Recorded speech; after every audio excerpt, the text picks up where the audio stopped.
people are running, people are shouting, people are screaming. You get information from 911. Sometimes it's consistent with what you see when you get there. Sometimes it's malicious. Sometimes it's designed just to get you to come out and put your lights and sirens on. But the irony here of the cops going in to help people being murdered can't be lost. Just as the irony in Dallas can't be lost. Black Lives Matter is absolutely a valid issue to raise.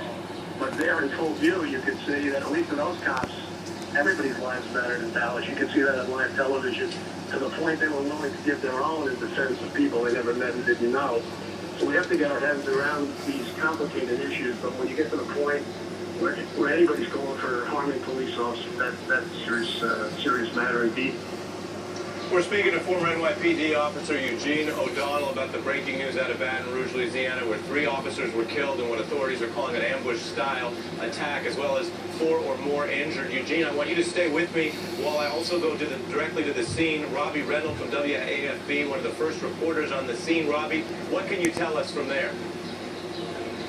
Well, I can tell you, it's obviously been very hectic. I've been driving around the state trying to see where this happens on the Airline Highway. It's one of the biggest roads in Baton Rouge, so really it's kind of in the center part of the city. Really the whole city is just affected by this. Everyone's just trying to get around the danger. Obviously, the citizens are being told to stay home, do not go near the area. And for me, the reporter, I'm trying to get around, see, where the best part is, and, talk to police, try to figure out what's happening right now. And I know it sounds chaotic. It really is chaotic right now. I'm trying to figure out what's going on. Was this a normal Sunday, as far as one can say that, for Baton Rouge, or was there anything out of the normal course of events, protests, anything else going on that would have related to this from what you know on the ground? Nothing else going on. In fact, the protests have really slowed down to this point over the last few days. We haven't had... Quick update. We're told by the sheriff's office, I believe that's of the East Baton Rouge Parish in Louisiana, that the scene is now being described as active but contained. Active but contained. Chuck Canterbury, national president with the Fraternal Order of Police, I assume that means that they believe that the shooter is no longer a threat. But translate that for us, if you would. Active but contained. Well, they believe they either have the shooter eliminated at this point or securely where he can't hurt anybody else. I can't read too much into it. Terminology varies. But they feel that they've got control of the situation, which would tell me that they've identified the suspect, and most likely he's either down or put in a position of disadvantage. If you're just joining us, CNN is bringing you live coverage from Baton Rouge, Louisiana, where the local authorities are reporting that 7 police officers were shot in an incident this morning. 3 officers, we are told, are believed killed. We just got a statement from the sheriff's office of the East Baton Rouge Parish in Baton Rouge, Louisiana, saying that the incident took place at approximately 9 a.m. Central Time, so that's 10 a.m. East Coast, when Baton Rouge police officers and East Baton Rouge sheriff's deputies were involved in the shooting on our Airline Highway near Old Hammond Highway, and the sheriff's office will report multiple officers from both agencies sustained injuries and were transported to local hospitals. At this point, we do not have concrete numbers or the extent of the injuries. Updates will be provided as available. Chuck Canterbury, president of the Fraternal Order of Police, is that, since we have heard from local authorities that 3 of the officers were killed, and again, this is all early and preliminary information, I'm just wondering, is it protocol with police as with the military that before announcing any people have been killed, specifically trying to get notice to friends and family? Well, it's obviously, before they release names, they will do that. I think probably because the national media was on scene in Baton Rouge anyway, that they realized that they weren't going to be able to keep back the information.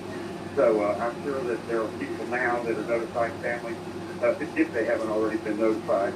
And I just want to say how much the 300,000 members of the FOP extend our heartfelt condolences to our brothers and sisters in Baton Rouge, and let them know that we're going to be there for them.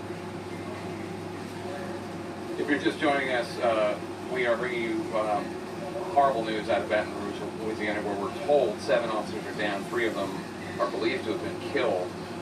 Chuck Canterbury, National President of the Fraternal Order of Police, stand by because I want to bring in right now Nick Valencia, CNN correspondent, who is on his way right now to the scene of the shooting, which we're told by the Sheriff's Office is described as active but contained, meaning they do not believe that the shooter or shooters are any threat to anybody anymore, whether they've been arrested or killed. Of course, we'll find out later.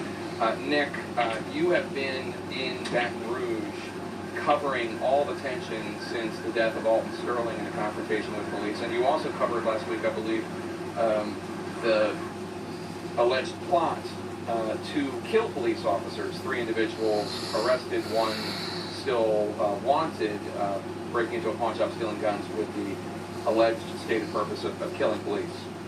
I think it's incredibly important for us to remind our viewers just how tense the environment and the atmosphere in Baton Rouge has been over the course of the last week. Certainly, police officers all across the country on a heightened state of alert, especially after what happened in Dallas. There in Baton Rouge, speaking to state and local law enforcement officials, there was an incredible amount of concern that something like this could happen in Baton Rouge, especially after the announcement on Tuesday. We had sources in law enforcement tell us that there was an alleged plot, an incredible threat, as they categorized it, to kill police officers. There was some discrepancies over that language used in the days that followed, because none of those suspects were officially charged with a plot to kill police officers. And then we hear the news this morning at about 9 a.m. reported a suspicious man walking up and down U.S. Airline Highway, which is just a couple of blocks there from the Baton Rouge Police Department headquarters. That call coming in with units from the Baton Rouge Police Department and the East. And with me as we listen, Jim, and we're hearing this, and we're seeing this, and we're seeing also this President's row. Again, this could still be very much an active situation from what we've heard, and especially given that we don't have confirmation whether these people involved or person involved is in custody. Right, Francis, and that video sounds like the crack of a rifle. I thought I counted at least 5 shots. I don't know if there's more on there. At least 5 shots, and those are timed shots. It's not rapid pulling of the trigger. Those are timed and aimed shots. So we don't have the information, but it could be. It sounds like the crack of a rifle. It sounds like timed and aimed shots, not just rapid pulling of the trigger. And from what we've heard about 3 dead officers in the street, and then shooting them. In other words, the confrontation may not be, a few steps away from the officers, so 2 or 3 steps away. A Milwaukee officer was killed in his vehicle at 2 a.m. this morning, responding to a domestic call, and a person ran up and then shot the officer in his car, and then later killed himself. And so that motive there is not very clear, but it is an unusual event as well, because he ran up to the squad car and killed the Milwaukee officer. So police have to be really on their toes, on their guard. Intelligence has to ramp up. You can't not respond to calls, but you have to have, a little smarter, a little different, a little change in strategy. Sometimes it's good to send an unmarked car. I mean, I'm sure we're going to maybe see some drones go into these calls. Police using a drone to go to the call. Is somebody hiding, laying on the overpass with a rifle? Is something there wrong? An unmarked car that can cruise by that's not obviously the police, to see what is up there. You're going to see different tactics, more SWAT officers. It's time to roll out the binoculars. You need to roll up and get a little further away and see what's afoot, especially in Baton Rouge and, of course, at Dallas. They're really on a heightened state of alert now. But across the country, things have to change. 2-man patrol cars for a while. They've got to have some, beef up a little, make sure those tactical rifles are available. It's so sad for Baton Rouge PD, to lose 3 officers. It's heartbreaking. It is heartbreaking, and it's a tragedy that's become the reality as news of this shooting is spreading. We are hearing from Louisiana Governor John Bel Edwards, who tweeted this, saying that this is an unspeakable and unjustified attack on all of us at a time when we need unity and healing. Rest assured, every resource available to the state of Louisiana will be used to ensure the perpetrators are swiftly brought to justice. For me, I'm asking all Louisianans to join Donna and me in praying for the officers who were involved and their families. days as the details continue to unfold. So the governor, along with everybody else, and us here at MSNBC watching this, as we don't know, Jim, if this situation has been resolved. Further down the line, we see the number of squad cars here immediately under the overpass, but further down, you can see all the flashing lights there of emergency vehicles. We've seen that number grow. We don't have confirmation that this has been contained, that it has been resolved. We don't know what the situation is with the shooter or shooters, Jim. So stick with us as we try to gain more information and find out more. But for now, back to my colleague, Ari Melber there in Cleveland. Ari. Thank you, Francis. And I want to bring in Ted James, a Louisiana state representative who was actually with the governor, who we just heard from by his